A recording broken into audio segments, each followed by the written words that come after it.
மருத்துவ துறையில் தமிழகம் அன்பு ஊடக நண்பர்களுக்கு வணக்கம். கோயிலம்பாக்கத்தில் என்னுடைய உறவினர் மருத்துவர் ராஜசேகர் அவருடைய மருத்துவமனை சுக்ரா மருத்துவமனை திறப்பு விழாவிற்கு வருகை தந்திருக்கின்றோம். இன்று மருத்துவத்துறையில் தமிழகம் இந்தியாவில் ஓரளவுக்கு முதன்மையாக இருக்கிறது. ஆனாலும் அதே வேளையில் தமிழகம் பீகார், தமிழகம் உத்தரப்பிரதேஷ், தமிழகம் சத்தீஸ்கர், தமிழகம் ஜார்க்கண்ட் இது போன்ற மாநிலங்களில் ஒப்பீட்டில் தமிழகம் முன்னேற்றம் பாதையில் இருக்கிறது. ஆனால் அது போதுமானது இல்லை. இந்த மருத்துவத்துறையிலே பல சீர்திருத்தங்கள் கொண்டு வர வேண்டும். தமிழ்நாட்டில் அனைத்து மாவட்டங்களிலும் மருத்துவ கல்லூரிகளை கொண்டு வர வேண்டும். அனைத்து மாவட்டங்களில் இப்போ 38 மாவட்டம் இருக்கிறது. இன்னும் 6 மாவட்டத்தில் தமிழ்நாட்டிலே மருத்துவ கல்லூரிகள் இல்லை. அதை கொண்டு வர வேண்டும். நீ போயிட்டு வந்து. மத்திய அரசு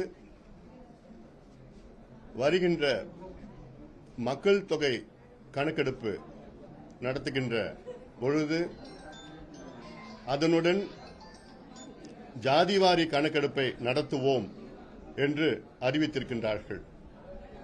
இதை பாட்டாளி மக்கள் கட்சி முழுமையாக வரவேற்கிறது.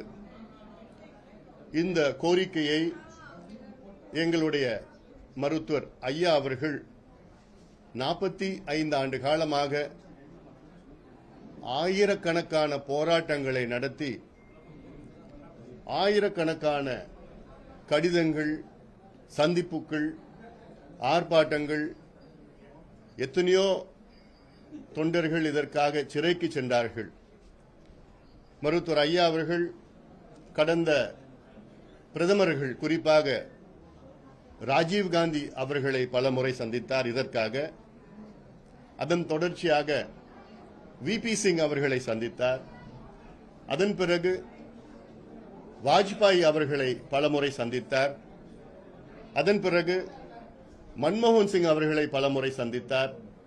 அதன் பிறகு பிரதமர் மோடி அவர்களை பலமுறை சந்தித்து இதை வலியுறுத்தி இதை மக்கள் தொகை கணக்கெடுப்பின் பொழுது ஜாதிவாரி கணக்கெடுப்பு நடத்த வேண்டும் என பலமுறை வலியுறுத்தி வெற்றி பெற்றிருக்கின்றார். இந்த வெற்றி எங்களை பொறுத்தவரை எங்களுடைய மருத்துவர் ஐயா அவர்களுக்கும் பாட்டாளி மக்கள் கட்சிக்கும் சேரும். பிரதமர் மோடி அவர்களுக்கு எங்களுடைய வாழ்த்துக்கள், பாராட்டுக்களை நாங்கள் தெரிவிக்கின்றோம். இடையிலே இதை வைத்து யார் யாரையோ அரசியல் செய்து கொண்டிருக்கின்றார்கள். சமூக நீதிக்கு சம்பந்தம் இல்லாதவர்கள் எல்லாம் இதில் எங்களுக்கு பங்களிப்பு இருக்கிறது என்று பேசிக் கொண்டிருக்கின்றார்கள். இது மட்டுமல்ல, பிரதமர் மோடி அவர்கள் வந்தவுடன் எங்களுடைய நீண்ட நாள் மற்றொரு கோரிக்கை, இந்திய பிற்படுத்தப்பட்ட ஆணையத்திற்கு அரசியல் சாசன அந்தஸ்து, கான்ஸ்டிடியூஷனல் ஸ்டேட்டஸ் இது கொடுக்க வேண்டும் என எங்களுடைய நீண்ட நாள் கோரிக்கை. அது எங்கள் என்று சொன்னால் இந்தியாவில் உள்ள அனைத்து ஓபிசி மக்களுடைய கோரிக்கை. அதை பிரதமர் மோடி அவர்கள் நிறைவேற்றியிருக்கின்றார்கள். இது காங்கிரஸ் ஆட்சி நேரத்தில், நான் அன்று அமைச்சராக இருந்த நேரத்தில் கூட இதை அன்றைய பிரதமர் மன்மோகன் சிங் அவர்களிடம் பலமுறை வலியுறுத்தியும் அதை செயல்படுத்தவில்லை. ஆனால் மோடி அவர்கள் இதை செய்திருக்கின்றார்கள். அடுத்தது மோடி அவர்கள் ரோஹிணி கமிஷன் ஒன்று, ரோஹிணி ஆணையத்தை நிறுவி அதில் ஓபிசிக்குள்ள எந்தெந்த சமுதாயம் அதில் அத்துணை இடங்களை தட்டி செல்கிறார்கள், யாருக்கு கிடைக்கவில்லை என்று இதில் ஒரு ஆய்வு நடத்தி இதை அறிக்கை வெளியில் வந்திருக்கிறது. இப்பொழுது மக்கள் தொகை கணக்கெடுப்பின் பொழுது ஜாதிவாரி கணக்கெடுப்பு நடத்துவோம் என்று அறிவித்திருக்கின்றார்கள். ஆனால் இப்பொழுது காங்கிரஸ் கட்சி அதற்கு சொந்தம் கொண்டாடுவது அல்லது திமுக அதற்கு சொந்தம் கொண்டாடுவதெல்லாம் இதெல்லாம் இது ஏற்றுக்கொள்ள முடியாததெல்லாம். அதாவது சுதந்திர இந்தியாவில் முதலாக ஒரு அரசு நாங்கள் ஜாதிவாரி கணக்கெடுப்பு நடத்துவோம் என்று அறிவித்தது இப்போ இருக்கின்ற மோடி அவர்கள் அரசு தான். இவ்வளவு காலமாக காங்கிரஸ் நீங்க ஆட்சி பண்ணீங்களே இந்தியாவை, ஏன் அறிவிக்கல இவ்வளவு காலமா? இப்போ சமீபத்தில் ராகுல் காந்தி இதை அறிவிக்கணும் செய்யணும் சொல்லிட்டு இருக்கிறது அது வேறு. இவ்வளவு காலமா உங்களிடம் ஆட்சி அதிகாரம் இருந்தது. நான் அப்பொழுது அமைச்சராக இருந்த நேரத்தில் அப்போ இருக்கின்ற உள்துறை அமைச்சர் சிவராஜ் பாட்டீல் அவரிடம் சென்று எப்படியாவது வலியுறுத்தி 140 நாடாளுமன்ற உறுப்பினர்களுடைய கையெழுத்து போட்டு 2011 எடுக்கின்ற மக்கள் தொகை கணக்கெடுப்பில் ஜாதிவாரி கணக்கெடுப்பு நடத்துங்கள் என்று பலமுறை கேட்டு வலியுறுத்தி எவ்வளோ அழுத்தம் கொடுத்தோம்.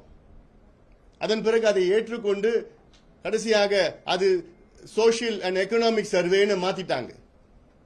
ஜாதிவாரி கணக்கெடுப்பு நடத்துவது ஹோம் மினிஸ்ட்ரி நடத்தணும். ஆனா அப்போ காங்கிரஸ் கவர்மெண்ட் என்ன பண்ணாங்க, சோசியல் வெல்ஃபேர் மினிஸ்ட்ரிக்கு இந்த வேலையை கொடுத்துட்டாங்க. சோசியல் வெல்ஃபேர் மினிஸ்ட்ரிக்கு பட்ஜெட்டும் கிடையாது, ஆட்களும் கிடையாது, ஒன்றும் கிடையாது. அதன் பிறகு ஏதோ ஒரு நடத்தினாங்க, அது வெளியில கூட விட முடியாத ஒரு சூழல். ஏதோ ஒன்று கணக்கு நடத்தினாங்க, அவ்வளவுதான். அது ஜாதிவாரி கணக்கு இல்லை. அப்போ திமுக காங்கிரஸ் கூட கூட்டணியா இருந்தது அப்போ அறிவிச்ச நேரத்தில். அப்போ நீங்க என்ன பண்ணீங்க? வாஜ்பாய் அவர்கள் பிரதமராக இருந்த நேரத்தில் எங்கள் மருத்துவர் ஐயா அவர்கள் பலமுறை அவரை சந்தித்து அத்வானி அவரிடம் வலியுறுத்தி, அப்பொழுது துணை பிரதமர் அத்வானி அவர்கள் வலியுறுத்தி எடுக்கின்ற நேரத்தில் அத்வானி அவர்கள் ஒத்துக்கிட்டார். 2001 மக்கள் தொகை கணக்கெடுப்பில் ஜாதிவாரி கணக்கு நடத்தணும்னு ஒத்துக்கிட்டார். ஒத்துக்கிட்ட நேரத்தில் பார்த்தா குஜராத் பூகம்பம் வந்துடுச்சு. பூகம்பம் வந்தவுடன் அப்புறம் அப்படியே அது விட்டு போயிடுச்சு. ஒவ்வொரு காலகட்டத்திலையும் நாங்க வலியுறுத்திட்டு வரோம். மத்தியில் பலமுறை வலியுறுத்தி, நான் நாடாளுமன்றத்தில் பலமுறை நான் பேசியிருக்கிறேன். சமீபத்தில் 2 மாதத்துக்கு முன்பு கூட நான் நாடாளுமன்றத்தில் தெளிவா நான் பேசியிருக்கிறேன். வெள்ளக்காரன் எடுத்தது 1931 எடுத்த அந்த டேட்டா வச்சுக்கிட்டு தான், தரவுகள் வச்சுக்கிட்டு தான் இன்னைக்கு நம்ம கொடுத்துட்டு வரோம். நமக்கு இப்பொழுது மாடர்ன் நவீன தரவுகள் வேண்டும் என்று நாடாளுமன்றத்தில் பேசி உடனடியாக மத்திய அரசு ஜாதிவாரி கணக்கெடுப்பு நடத்தணும் அப்படின்னு சொல்லியிருக்கிறேன். இது ஒரு பக்கம். அடுத்தது எங்களுடைய கோரிக்கை என்னன்னா, தமிழ்நாட்டில் காஸ்ட் சர்வே தமிழக அரசு உடனடியாக அறிவிக்கணும். இதற்கு பல காரணங்கள் இருக்கு. இப்ப நேற்று முதலமைச்சர் ஒரு ட்வீட் போட்டிருக்கார், இது எங்க கோரிக்கையை மத்திய அரசு நிறைவேற்றி இருக்கிறது, இது எங்களுக்கு தான் வெற்றி. என்ன வெற்றி இதுங்க? யாருக்கு வெற்றி இது? உங்களுக்கும் சமூக நீதிக்கு என்ன சம்பந்தம் இருக்கு? ஜாதிவாரி கணக்கெடுப்பு நடத்துவது சர்வே நாங்க கேட்கிறோம். சென்சஸ் எடுப்பது மத்திய அரசு நடத்தணும். இப்போ மக்கள் புரிஞ்சுக்கணும், சென்சஸுக்கும் சர்வேக்கும் என்னென்ன வித்தியாசங்கள் இருக்கிறது. ஏன்னா நேற்று சில தொலைக்காட்சியில பார்த்தேன், அவங்களுக்கு என்னன்னு தெரியாமலே உளறிட்டு இருக்கிறாங்க. ஆளுங்கட்சி சார்ந்தவர்கள் என்னன்னு கூட தெரியல, ரியாலிட்டி தான் தெரியல. சென்சஸ் என்பது மத்திய அரசு தான் எடுக்கணும். மக்கள் தொகை கணக்கெடுப்பு மத்திய அரசு தான் எடுக்கணும் சென்சஸ். அது கூட ஜாதிவாரி கணக்கெடுப்பு மத்திய அரசு சென்சஸ் கூட எடுக்கிறது, அது இன்னொரு அடிஷனல் டேட்டா தான். இந்த சென்சஸ் மத்திய அரசு எடுக்கிறது இப்ப பிராக்டிக்கலா என்ன ஆகும் பாருங்க. கடைசி சென்சஸ் எடுத்தது 2010 இருந்து எடுக்க ஆரம்பிச்சாங்க. அந்த டேட்டா நமக்கு எப்ப வந்ததுன்னா 2013 வந்தது. 3 ஆண்டுகள் ஆச்சு அந்த டேட்டா வரத்துக்கு, அது கம்பைலேஷன்லாம் போட்டு அறிவிக்கிறதுக்கு. இப்போ மத்திய அரசு அறிவிச்சிருக்கிறது அடுத்த சென்சஸ்ல காஸ்ட் சென்சஸ் கூட நாங்க சேர்த்து எடுப்போம். தனியா காஸ்ட் சென்சஸ் சொல்லல. காஸ்ட் சென்சஸ் மக்கள் தொகை கணக்கெடுப்பு எப்ப எடுக்க போறாங்கன்னா 2026லயோ 7லயோ எடுப்பாங்க. அதை எடுத்துட்டு அடுத்த 3 ஆண்டுகள் அல்லது 4 ஆண்டுகள், இது நான் சொல்றது சென்சஸ் டேட்டா மட்டும். இப்ப நீங்க அதுல ஜாதிவாரி சேர்த்து டேட்டா சேர்த்தீங்கன்னா அது இன்னும் ஒரு 4-5 ஆண்டுகள் ஆகும் முதல்ல நமக்கு டேட்டா வரத்துக்கு.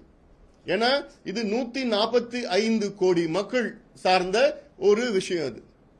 இது எவ்வளவு எடுக்கணும்னா அது கம்பைல் பண்ணி அது திருப்பி ஸ்டேட் கவர்மெண்ட் கிட்டயும் கம்பைல் பண்ணி கம்பேர் பண்ணி எதெல்லாம் வரத்துக்கு 5 ஆண்டுகள் 6 ஆண்டுகள் ஆகும். இது பிராக்டிக்கல். இடையில நாங்க ஏன் தமிழக அரசை சர்வே எடுக்கணும்னு நாங்க சொல்றோம்னா பல காரணங்கள் இருக்கு. ஒன்று, பல காரணங்கள் இருக்கு. அதுல ஒன்று, உச்சநீதிமன்றத்தில் 69 விழுக்காடு வழக்கு நிலுவையில் இருக்கு. இந்த வழக்கு 2007 போட்டது, பிறகு 2010 ஒரு தீர்ப்பு வந்தது, 2018 மறுபடியும் இன்னொரு வழக்கு போட்டாங்க, 2020 இன்னொரு வழக்கு போட்டாங்க. இந்த வழக்கெல்லாம் சேர்த்து இந்த வழக்கு என்னைக்கு வேணா வரும்.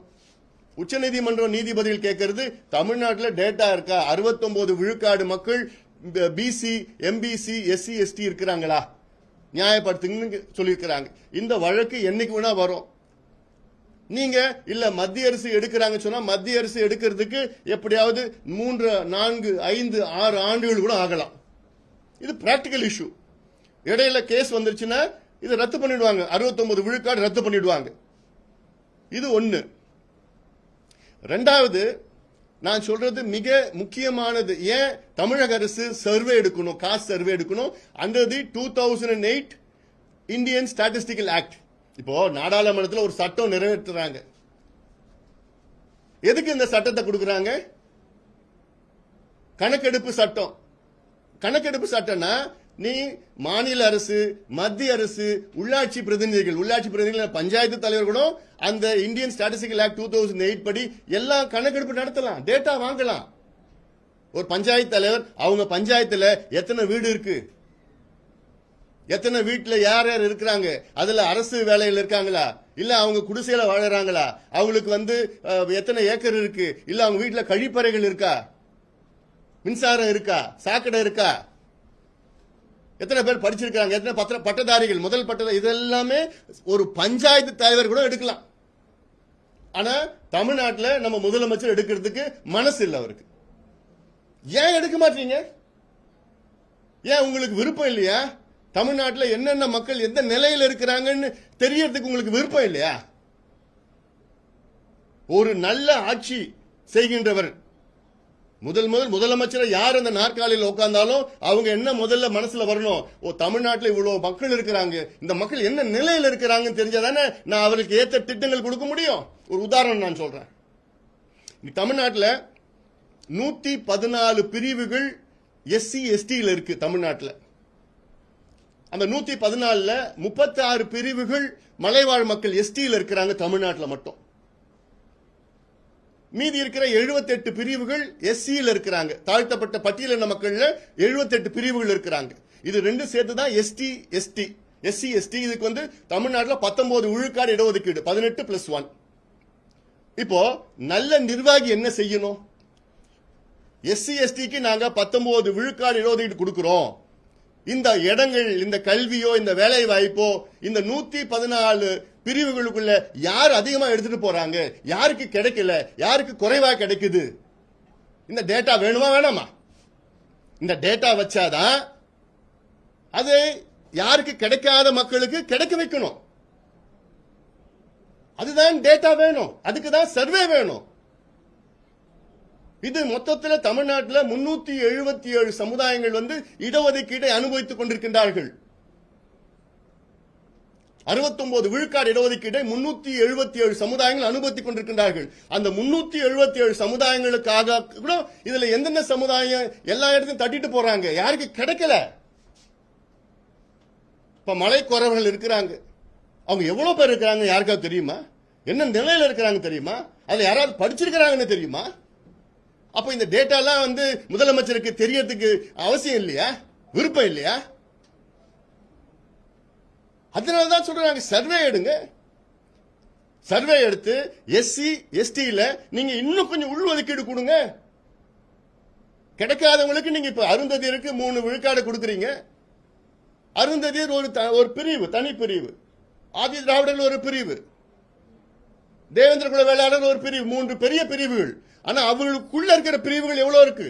78 பிரிவுகள் இருக்கு. அவங்களுக்குள்ள 78 பிரிவுகள் யார் யாரு கிடைக்கல, இடம் கிடைக்கல, படிப்பு கிடைக்கல, வேலை கிடைக்கல, ரொம்ப மோசமா இருக்காங்கன்னு அது தெரிஞ்சுக்கிறதுக்கு சர்வே வேணும். 20% எம்பிசி வச்சிருக்கீங்க, அதுல 115 சமுதாயம் இருக்கு. இந்த 115 சமுதாயம் என்ன நிலையில இருக்கிறாங்கன்னு தெரிஞ்சுக்கணும். யார் அதிகமா அதில் 115 சமுதாயங்கள் யார் அதிகமா எண்ணிக்கையில எடுத்துட்டு போறாங்க சீட்டை, யாருக்கு கிடைக்கல, யாருக்கு குறைவா இருக்கு, அதை நிவர்த்தி செய்வதற்கு நமக்கு டேட்டா வேணும். பிசியில 30% நம்ம கொடுக்கிறோம் இடஒதுக்கீடு. பிசியில யாரு எல்லா இடத்தையும் தட்டிட்டு போறாங்க, இல்ல யாரு கம்மியா தட்டிட்டு போறாங்க. இதெல்லாம் தெரிஞ்சுக்கிறதுக்கு மாநில அரசு தான் டேட்டா எடுக்கணும். மத்திய அரசு எடுக்கிற census macro level. Macro level என்றால் ஓரளவுக்கு ஒரு தெரிஞ்சிருக்க தலையை எண்ணிப்பாங்க. தமிழ்நாட்டில் நாடார் சமுதாயம் எத்தனை பேர் இருக்கிறாங்க, வன்னியர் எத்தனை பேர் இருக்கிறாங்க, மீனவர்கள் எத்தனை பேர் இருக்கிறாங்க, கவுண்டர்கள் எத்தனை பேர் இருக்காங்க, தேவர்கள் எத்தனை பேர், இப்படிதான் தலையை எண்ணுவாங்க. இன்னொன்னு கூட நான் சொல்றேன். ஆனா சர்வே என்பது அதுல டீடைல்டா எடுத்துக்கலாம். இந்த சமுதாயத்தில் என்னென்ன நிலையில இருக்காங்க. ஒன்னு பாப்புலேஷன், ரெண்டு சமூக பின்தங்கிய நிலை.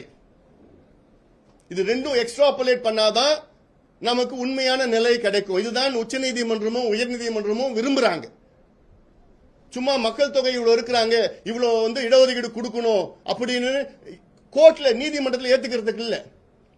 அவங்க என்ன கேட்கிறாங்க, சமூக பின்தங்கிய நிலை எப்படி இருக்கு, மக்கள் தொகை எப்படி, ரெண்டுமே சேர்ந்து நியாயப்படுத்துங்க, ஜஸ்டிஃபை பண்ணுங்க. ஏன் இவங்களுக்கு இவ்வளவு கொடுக்கணும், ஏன் இவங்களுக்கு இவ்வளவு கொடுக்க தேவையில்லை. அதுதான், அதுக்கு நமக்கு டேட்டா வேணும், அதுக்கு சர்வே பண்ணாதான் கிடைக்கும். இப்போ இன்னொன்னு கூட சொல்றேன். மத்திய அரசு கடந்த மக்கள் தொகை கணக்கெடுப்பின் பொழுது 30 கேள்விகள் கேட்டாங்க சென்சஸ். அந்த 30 கேள்விகள்ல 15 இல்ல, நான் கடந்தது இல்லை, இப்போ இந்த 30 கேள்விகள் தான் கேட்பாங்க. அந்த 30 கேள்விகள்ல கிட்டத்தட்ட 20 கேள்விகள் எந்த வீடு, எப்படி நம்பர், எத்தனை பேர், அதெல்லாம் சென்சஸ் டேட்டா. இந்த ஜாதிவாரி கணக்கெடுப்பு மொத்தம் 5 கேள்வி தான் கேட்பாங்க. இன்னும் அது வெளியில விடல எப்படி பண்ண போறாங்கன்னு. பட் இப்படிதான் இருக்கணும். ஏன்னா 145 கோடி மக்கள், 5 கேள்வி தான் ஜாதிவாரி கணக்கெடுப்புக்கு கேட்பாங்க. அந்த நிலையெல்லாம் இருக்கு. ஆனால் அதை வைத்து இங்க இருக்கின்ற தமிழ்நாட்டில் நம்ம நியாயப்படுத்த முடியாது. அதுக்காக நான் சொல்றேன், உங்களுக்கு சட்டம் இருக்கு. தெலுங்கானால பண்ணிருக்கிறாங்க. தெலுங்கானா எத்தனை கேள்வி தெரியுமா கேட்டிருக்கிறாங்க? 75 கேள்விகள் கேட்டிருக்கிறாங்க. 56 முதல் கேள்வி, முக்கிய கேள்விகள், மெயின் கொஸ்டின்ஸ். மீதி இருக்கிறதா துணை கேள்விகள். 75 கேள்விகள் கேட்டு அவங்களுடைய முழு விவரம் எடுத்து அதன் பிறகுதான் இப்போ இடஒதுக்கீடு அதிகப்படுத்துறதோ. இடஒதுக்கீடு மட்டும் நான் பேசல, நான் சொல்றேன். இப்போ ஒரு சமுதாயம் மலை குறவர்கள் இருக்கிறாங்க, அவங்கள பத்தி ஃபுல் டேட்டா எடுக்கிறோம். எடுத்துட்டு அவங்க ரொம்ப மோசமான நிலையில இருக்கிறாங்கன்னா அந்த சமுதாயத்தை எப்படி முன்னேற்றலான்னு டேட்டா இந்த சர்வேல தான் எடுக்க முடியும். மத்திய அரசு எடுக்கிற சென்சஸ்ல வராது, எடுக்க முடியாது. அப்படி எடுத்து அந்த மலைக்குறவர்களுக்கு அவங்க தனிப்பட்ட முறையில் எத்தனை வீடுகள் எங்கெங்க இருக்கிறாங்க, அவங்களுக்கு வேலை வாய்ப்பை கொடுங்க, அவங்களுக்கு கடனை கொடுங்க, இலவசத்தை கொடுங்க, வேலையை உருவாக்குங்க, படிப்பை கொடுங்க. அப்படி மைக்ரோ லெவல்ல எடுத்து அவங்க மைக்ரோ டார்கெட் பண்ணாதான் தமிழ்நாடு முன்னேறும். இல்ல குத்து மதிப்பா நாங்க அரசியல் பண்ணிட்டு எங்களுக்கு அதிகாரம் இல்லை, அதிகாரம் இல்லை சொல்றதுலாம் அதை ஏத்துக்க முடியுமா? ஒரு முதலமைச்சர் சட்டமன்றத்தில் அதிகாரம் இல்லை, எப்படி அதிகாரம் இல்லை? எதுக்கு நாங்க நாடாளுமன்றத்தில் இந்த சட்டத்தை கொடுத்தோம்? உங்களுக்கு கணக்கெடுக்க நடப்பதா சட்டம் கொடுத்தோம். இந்தியன் புள்ளியியல் விவர சட்டம், பேரு இந்திய புள்ளியியல் விவர சட்டம், இந்தியன் ஸ்டாட்டிஸ்டிக்கல் ஆக்ட் 2008 பாஸ் பண்ணுது. அந்த சட்டத்தின் கீழ் தான் பீகார்ல எடுத்திருக்கிறாங்க, தெலுங்கானால எடுத்திருக்கிறாங்க, கர்நாடகாவில் எடுத்திருக்கிறாங்க, இப்ப ஆந்திராவில் அறிவிச்சிருக்கிறாங்க, ஒடிசால அறிவிச்சிருக்கிறாங்க, நடத்திட்டு இருக்கிறாங்க. எந்த நீதிமன்றமோ இந்த இந்தியன் ஸ்டாட்டிஸ்டிக்கல் ஆக்ட் 2008 படி புள்ளி விவரங்களை சேகரிக்கிறதுக்கு தடை பண்ணல. நேற்று தொலைக்காட்சியில் பார்த்தா பொய்ய சொல்லிட்டு இருக்கிறாங்க. நீதிமன்றம் தடை பண்ணிடுச்சு, நீதிமன்றம் தடை பண்ணிடுச்சு. எப்படியா பொய்ய சொல்லுவீங்க நீங்க? இந்தியாவில் இதுவரைக்கும் இந்தியன் ஸ்டாட்டிஸ்டிக்கல் ஆக்ட் 2008 பயன்படுத்தி யாராவது எந்த டேட்டா எந்த மாநிலம் எடுத்தாலும் எந்த நீதிமன்றம் தடை பண்ணல, தடை பண்ண முடியாது. அதில் வந்த டேட்டா வச்சு அதை நியாயப்படுத்தல. பீகார்ல என்ன தடை பண்ணாங்கன்னா அதில் வைத்த இடஒதுக்கீடு அதிகப்படுத்தாங்க. அதிகப்படுத்த எப்படி பண்ணாங்கன்னா மக்கள் தொகையை வச்சுதான் அதிகப்படுத்தினாங்க, சோசியல் பேக்வர்ட்னஸ் வச்சு அதிகப்படுத்தல, ரெண்டுத்தையும் நியாயப்படுத்தல. அதனாலதான் தடை பண்ணிருக்கிறாங்க. இது ரெண்டும் சேர்த்து நீங்க அது சேர்த்து கொலாபரேட் பண்ணீங்கன்னா ஒண்ணுமே யாரும் எந்த நீதிமன்றம் தடை பண்ண முடியாது. தமிழ்நாட்டுக்கு இருக்கிற பிரச்சனைகள் மற்ற மாநிலங்களுக்கு இல்ல. ஒரு நிமிஷம் இல்ல. அதுக்காகத்தான் நாங்க மீண்டும் சொல்றோம், தமிழக அரசு இதை உடனடியாக எடுங்க. எடுத்து நீங்க அதை நியாயப்படுத்தி உங்களுக்கு தெரியணும்.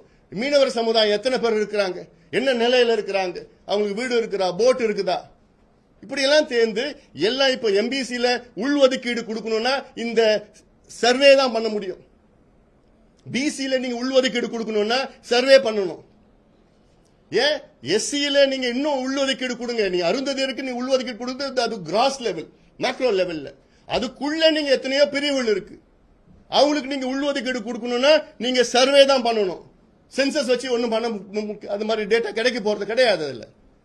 அதனால ஒவ்வொரு பிரிவுக்குள்ள நீங்க உள்ஒதுக்கீடு கொடுக்கணும்னா சர்வே பண்ணணும். இன்னொன்னு, இப்ப நேற்று கூட பேசினாங்க, திமுக சார்ந்தவங்க பேசி பொய்ய சொல்லிட்டு இருக்காங்க.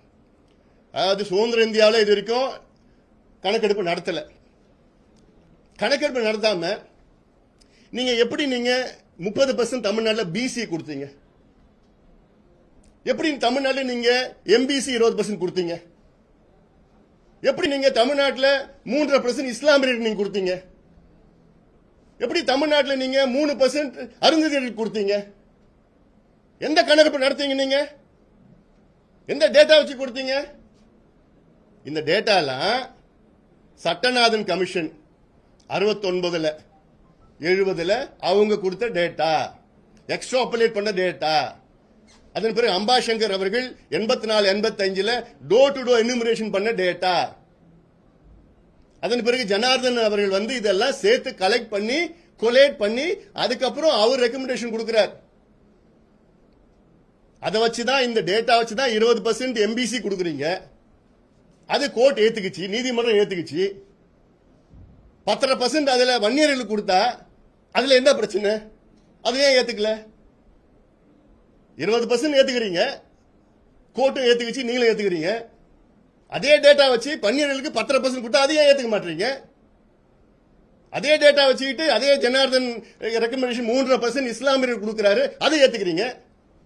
இதே ஜனார்தனன் 3% அருந்ததியர் கொடுக்கணும்னு சொல்றாரு, அதை ஏத்துக்கிறீங்க. இதே ஜனார்தனன் வன்னியர்களுக்கு 13% கொடுக்கணும்னு சொல்றாரு, அது மட்டும் ஏன் ஏத்துக்க மாட்டீங்க? என்ன நியாயம் அது? இது நான் வந்து இங்க வன்னியர் பிரச்சனை மத்த பிரச்சனை எல்லாம் அதெல்லாம் சொல்லல. there is a bigger problem than இந்த பிரச்சனை. பெரிய பிரச்சனை இருக்கு தமிழ்நாட்டுக்கு. 69 விழுக்காடு உள்ஒதுக்கீடு, நம்முடைய உரிமைகள். பேசிக் என்னன்னா, ஒரு முதலமைச்சர் தெரிஞ்சுக்கணும் எந்தெந்த சமூகங்கள் எந்த நிலையில் இருக்கு, எந்தெந்த மாவட்டத்தில் என்னென்ன சமுதாயங்கள் இருக்கு. அந்த மாவட்டத்தை வளம் பெற, இப்போ ஒரு உதாரணம் நான் சொல்றேன், தமிழ்நாட்டில் 38 மாவட்டம் இருக்கு. இந்த 38 மாவட்டத்தில் 20 மாவட்டம் மிக மிக மிக மிக பின்தங்கிய மாவட்டங்கள். அந்த 20 மாவட்டத்தில் 15 மாவட்டங்கள் வட மாவட்டங்கள். இந்த 15 மாவட்டத்தில் பாத்தீங்கன்னா கல்வியில கடைசி 15 இடத்துல வருது. எப்போ? 30 வருஷமா வருது. சுகாதாரத்தில் கடைசியில வருது. குடிசையில அதிகமா இருக்கிற, தமிழ்நாடு அதிகமா குடிசை இருக்கிற மாவட்டங்கள் இந்த 15 மாவட்டம். தனிநபர் வருமானம் மிக குறைவான மாவட்டம் இந்த 15 மாவட்டம். தொழில் இல்லாத மாவட்டம் இந்த 15 மாவட்டம். வேலை வாய்ப்பு இல்லை. ஆனா டாஸ்மாக் விற்பனையில முதல் இடத்துல இருக்கு. முதல் ஃபர்ஸ்ட் 15ல இந்த 15 மாவட்டம் வருது. அப்போ என்ன, நீங்க ஒரு முதலமைச்சரா நீங்க என்ன செய்யறீங்க? என்ன செய்யணும்? என்ன? ஒன்னும் செய்யல. அப்போ இந்த மாவட்டத்தை, இந்த மாவட்டத்தில் யார் வாழறா? பட்டியலின மக்களும் வன்னியர்களும் அதிக அளவில் எண்ணிக்கையில் இருக்காங்க. எல்லா சமுதாயம் இருக்கு. இந்த 2 சமுதாயம் எண்ணிக்கையில் அதிகமா இருக்கு. அப்போ நீங்க இந்த சம்பந்தமா திட்டங்கள் நீங்க கொடுத்து அதுக்கு கணக்கெடுப்பு நடத்தி இந்த பகுதியில் என்னென்ன இருக்குன்னு தெரிஞ்சாதானே நீங்க பண்ண முடியும், ஸ்கீம்ஸ் பண்ண முடியும், திட்டம் கொடுக்க முடியும். எல்லாமே இடஒதுக்கீடு பத்தி நான் பேசல. இடஒதுக்கீடு என்பது ஒரு part of the process, development process, அவ்வளவுதான். அதுக்கப்புறம் சமூக நல திட்டங்கள் இருக்கு. அது வேலை வாய்ப்பு உருவாக்குறது, அதன் பிறகு வந்து கடன் கொடுத்து அவங்கள முன்னேற்றுவது, இதெல்லாம் பல வகையான முன்னேற்றங்கள் இருக்கு. இதற்கெல்லாம் டேட்டா. அப்ப எங்க டேட்டா இருக்கு உங்களுக்கு? என்ன டேட்டா வச்சு நீங்க இதெல்லாம் நீங்க அறிவிக்கிறீங்க? அப்ப உங்களுக்கு டேட்டாவே வேண்டாம்.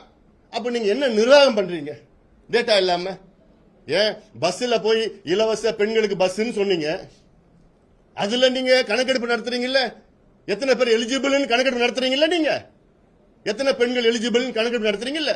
இல்ல நீங்க 1000 ரூபாய் கொடுக்குறீங்களே, அதுக்கு நீங்க டேட்டா சேகரிச்சுட்டு எத்தனை பெண்களுக்கு 1000 ரூபாய் கொடு, நல்ல திட்டங்கள் கொடுக்க, உதவித்தொகை கொடுக்கறதுக்கு எலிஜிபிள் அது பண்றீங்கல்ல? ஏன் எத்தனை தெருநாய்க்கள் ஓடிட்டு இருக்கு தமிழ்நாட்டில் ஓடி இருக்கு டேட்டா வச்சிருக்கீங்கல்ல? எத்தனை மாடு வந்து ரோட்ல மேய்ஞ்சிட்டு இருக்கு டேட்டா வச்சிருக்கீங்கல்ல? அதுக்கு ஏற்ப நீங்க நடவடிக்கை எடுக்கிறீங்கல்ல? அப்போ நீங்க மக்கள் தொகையில, மக்கள் சபையில சமுதாயங்கள், எத்தனை சமுதாயங்கள் என்ன நிலையில் இருக்குன்னு தெரிஞ்சுக்கிறதுக்கு கூட உங்களுக்கு மனசு இல்ல. அதிகாரம் இருக்கு, சட்டம் இருக்குது, ஆள் இருக்கு, நிதி இருக்குது, அதிகாரிகள் இருக்கிறாங்க, மற்ற மாநிலங்கள் எடுத்துட்டாங்க, எல்லாம் பண்ணிட்டாங்க. ஆனா கேட்டா எங்களுக்கு மத்திய அரசு தான் பண்ணணும். இப்ப மத்திய அரசு அறிவிச்சிட்டோன்னே அது நாங்க சொல்லிதான் இவங்க அறிவிச்சு. என்ன இதெல்லாம்? அதனால இது முதலமைச்சர் அவர்களுக்கு என்னுடைய அன்பான வேண்டுகோள். மத்திய அரசு அறிவிச்சிருக்கிறாங்க. இது கொஞ்சம் காலம் ஆகும். நாங்களும் வலியுறுத்துவோம். வலியுறுத்து இல்லாம இருக்க போறதில்ல. சீக்கிரம் எடுங்கன்னு சொல்ல போறோம். ஆனா இது தனியா காஸ்ட் வைஸ் சென்சஸ் எல்லாம் இல்ல. இது மக்கள் தொகை சென்சஸ் எப்ப எடுக்கிறாங்களோ அப்பதான் இது சேர்த்து எடுப்பாங்க. சென்சஸ் எப்ப எடுப்பாங்கன்னு இன்னும் அறிவிக்கல. அதனால அதுக்குள்ள ஒரு தலைமுறை போயிடும். அப்போ ஒரு தலைமுறை உங்களால வீணாகணுமா? அதுக்காகத்தான் நான் சொல்றேன். பீகார்ல எடுத்தது, தெலுங்கானால எடுத்தது, ஆந்திராவில், கர்நாடகா, ஒரிசால எடுக்கிறதெல்லாம் அது நீங்க எடுங்க. உங்க கூட்டணி கட்சி தானே எடுத்திருக்கிறாங்க. உங்க கூட்டணி தானே தெலுங்கானாலையும் கர்நாடகாவிலையும் இருக்கிறாங்க. அவங்க எடுத்து முடிச்சிட்டாங்கல்ல. ஏன் உங்களால எடுக்க முடியல? அதனால முதலமைச்சர் அவர்கள் இன்னும் எங்க கோரிக்கை நிச்சயமா தமிழக அரசு எடுங்க.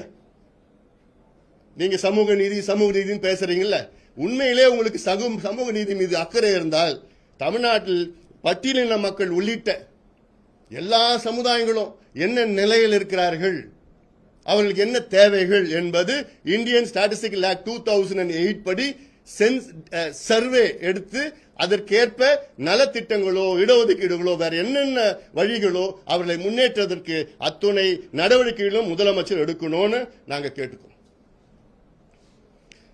சொல்லலாமா?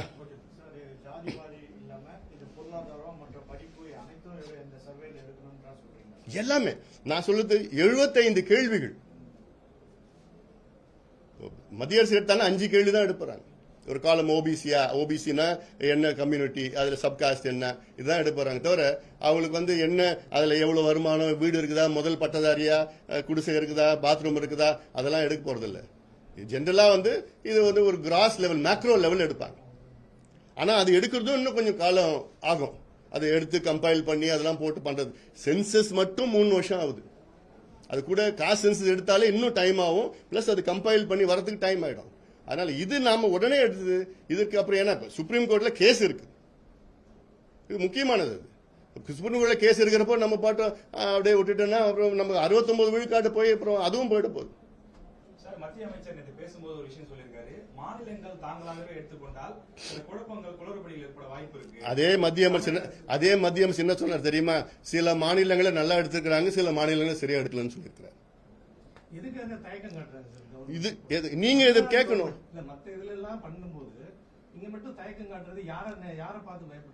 சரியில்லை, இது இந்த கேள்வி நீங்க முதலமைச்சரை கேட்கணும். அதிகாரம் இல்லை என்று சட்டமன்றத்தில் பேசியிருக்கிறார். இது ரொம்ப தவறானது.